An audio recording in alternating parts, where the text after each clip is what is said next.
What's going on, guys? This is Alex with Fear Sets In. This is a story about the Colonial Parkway Killer, 4 double homicides that happened in a span of 4 years, a series of murders that were so violent, so graphic and haunting that they even left the most well-seasoned investigators shaken. So buckle in, here we go. Now, Colonial Parkway, it's 23 miles, and it connects Jamestown, Yorktown, and Williamsburg all together. It's like a historic area. I actually grew up there, so I grew up hearing about the Colonial Parkway murders / killer, all throughout my childhood.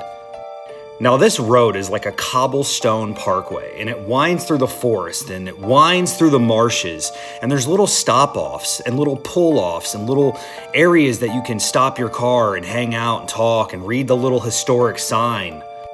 It very quickly got the nickname Lover's Lane for how many people that would go there to hang out. Now, over the next 4 years, 4 couples would be murdered. Some were found in their cars, some weren't even found at all. Now, on October 12th, 1986, Kathy Thomas, Rebecca Dowski would be found dead in Kathy's white Honda Civic. Now, the car was pulled off into an area like I was talking about where you pull off to the side, but it was pushed into an embankment, and the bushes had stopped the car from going into the river.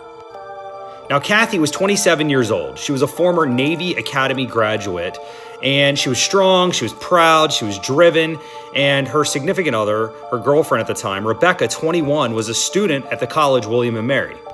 Now, when investigators found the vehicle, both of them had been strangled, both of them had their throats cut with rope tied around their necks.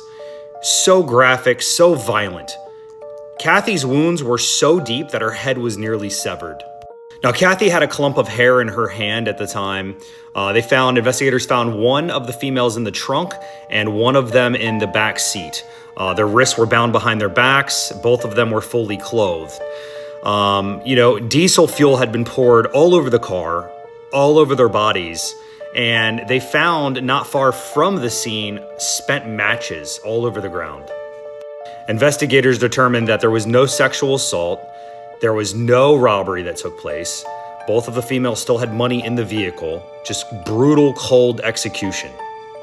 Now, at the time, investigators thought that this could potentially be someone who was faking to be law enforcement, who could have maybe pulled over the girls, and they let their guard down for a split second. Was this personal? Was this someone they knew? This was the first double homicide, that had taken place. And this isn't something that happens on the Colonial Parkway. This was new. This isn't something that happened all the time. This was rare. Guys, this is probably going to be a multiple part series. I appreciate you being here. Make sure you guys hit that like and follow button, and I'll see you on the next one.